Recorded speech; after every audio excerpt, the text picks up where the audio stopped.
ఈరోజు ఎటువంటి కాలాలు మారినా, as you all see, as you all are noticing, not to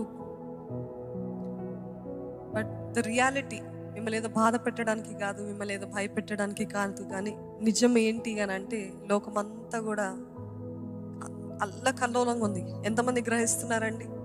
మీరందరు గ్రహిస్తున్నారు కదా. విపరీతమైన తెగుళ్ళు, విపరీతమైన బాధలు, ఎప్పుడు విననటువంటి కొత్తవి మనం చూస్తున్నాము.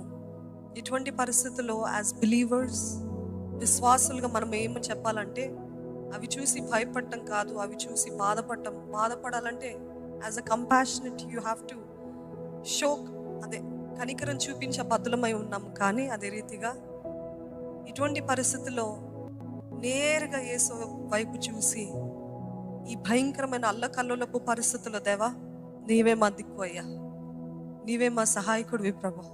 ఎన్నోసార్లు మనం చెప్తూ ఉంటాము, పేతురు తుఫాన్ని చూశాడు, పేతురు అలల్ని చూశాడు, దిగుతానని రోషంతో దిగాడు, ఆరాటంతో దిగాడు. కానీ వెన్ హీ సా అరౌండ్, ఆయన చుట్టూన్న పరిస్థితులు, ఆయన చుట్టూన్న స్థితిగతులు చూసి, చీకటి అలలు తుఫాన్ చూసి, he lost sight of Jesus. As Peter lost sight of Jesus, many of us are losing sight of Jesus. అల్లకల్లోపు పరిస్థితుల్లో మనము నేరుగా యేసు వైపు చూద్దామండి. హల్లెలూయా. అల్ప విశ్వాసి అని పిలిపించుకోద్దండి. ఎందుకు భయం, నేను ఉన్నాను కదా అని యేసు ప్రభు అన్నాడు. ఈరోజు మనం కూడా చెప్దాము, నీవే ఆధారం ప్రభా, నీవే ప్రభా. కాలం మారిన ఎటువంటి కష్టాలు వచ్చినా నా జీవితానికి ఆధారము నీవే ప్రభా.